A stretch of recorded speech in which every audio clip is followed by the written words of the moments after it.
This is Al Perry again, and I'm here demonstrating the making of panoramas. I'm indoors right now. I'll show you some outdoor scenes that we'll stitch together in the next module. But for now, I want to demonstrate this.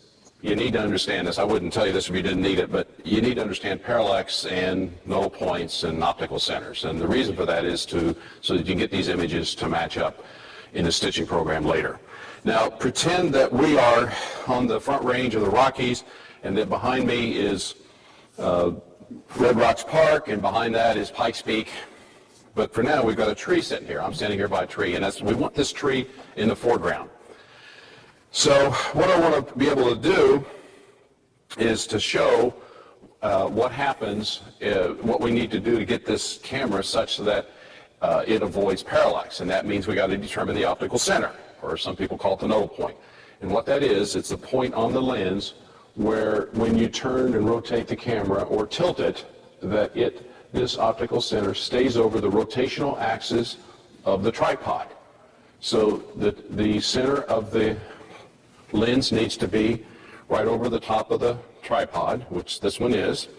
And next, when we rotate the lens, then this lens remains over the tripod as well, or when we tilt it, that it remains. So we need to determine that. Well, you can measure these, and you can sometimes get them from the lens manufacturers. But what do you do? I oftentimes use a zoom lens because I want to get exactly the field of coverage I want on the panorama. What happens if we want to, for example, take 28 millimeter? Well, the one thing I can offer you is that I don't read about elsewhere is how to determine the optical center such that you avoid parallax. Well, what you do is turn your camera on and set like an F11, F13, which is normally what you'll be shooting your panels at anyway. Push the preview button. Most cameras have a preview button, digital SLRs. Find the point where it appears that the aperture is closing down, okay? Put your finger on the lens barrel above that point and keep that point in mind, and now move the lens in such a way, forward or aft, such that that point is over the center of the tripod. In this case, I'm moving it back a little bit. So here's the optical center of this lens at 28 millimeter. If I changed it to 300 millimeter, it would radically change the optical center of this lens. So what we've done here is move this back. You notice that we're not pivoting around the film plane, which is back here. We're pivoting around the optical center. At any rate, that's the optical center, and that will eliminate parallax in your images. And what do we mean by parallax? Parallax means that when you look at two successive images, the foreground is not in the same relative position to the background as it was in the prior image. So, and I'm going to show you a video. We're actually going to do a video here in a minute that actually demonstrates that concept. But for now, there's another way in the field that you can determine. This is a tree in the foreground, and there's the background. What I'm going to do is rotate this camera body and lens. After I rebalance it, we go through it each time and make sure this is level. And I turn to make sure that tree, which in this case is a little black pole light stand, that tree remains fixed to the background no matter how I rotate this camera. And in this case it does. So we have eliminated parallax. So that is another test to see if you're in register. If you've eliminated parallax, is to actually test that out in the field. If you have foreground. If you don't, just use the method I mentioned. Hit your preview button, determine where it appears that aperture is, make note of that point, and move your camera fore and aft, which means you're going to need you need some kind of bar to go back and forth on. You can buy lens bars or camera bars to fix to your cameras to take your camera back and forth. So that's what I want to say about parallax and optical centers and nodal points.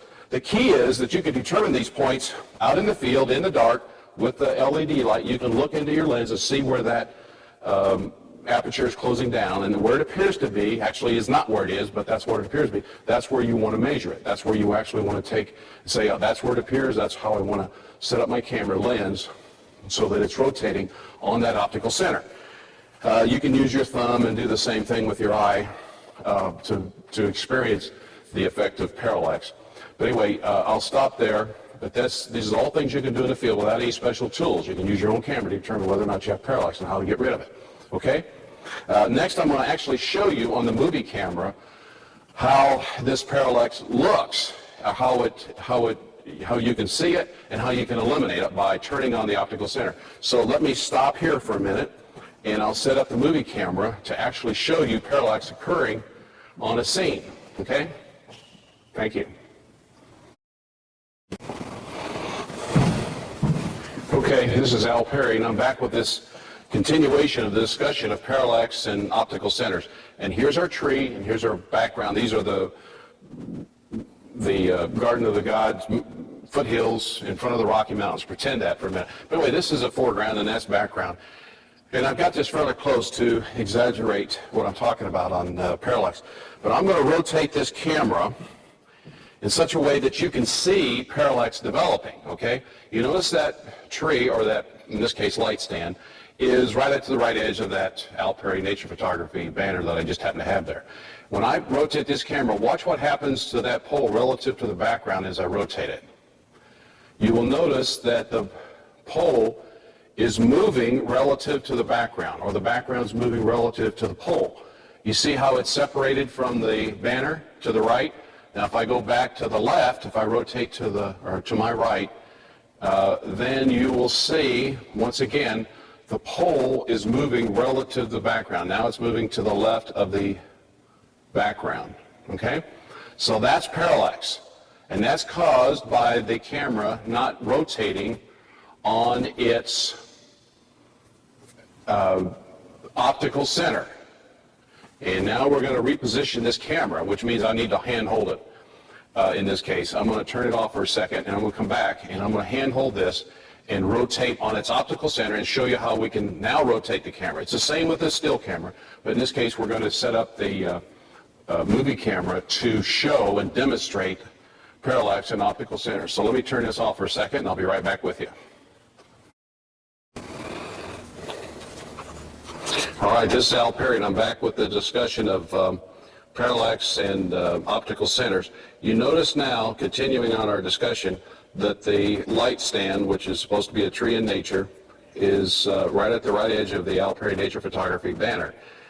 And I'm hand-holding the camera, and what I'm going to try to do, and it's not going to be easy, I'm going to try to rotate on its optical center. This is my movie camera, and the optical center sits way out in front on the lens, so it's kind of tough to rotate. But what I'm going to attempt to do is rotate and show how that light stand or tree does not move significantly with respect to the background. I'm now rotating, and you can see that that pole is staying fixed with the background, which is what you need to have for correct panorama images.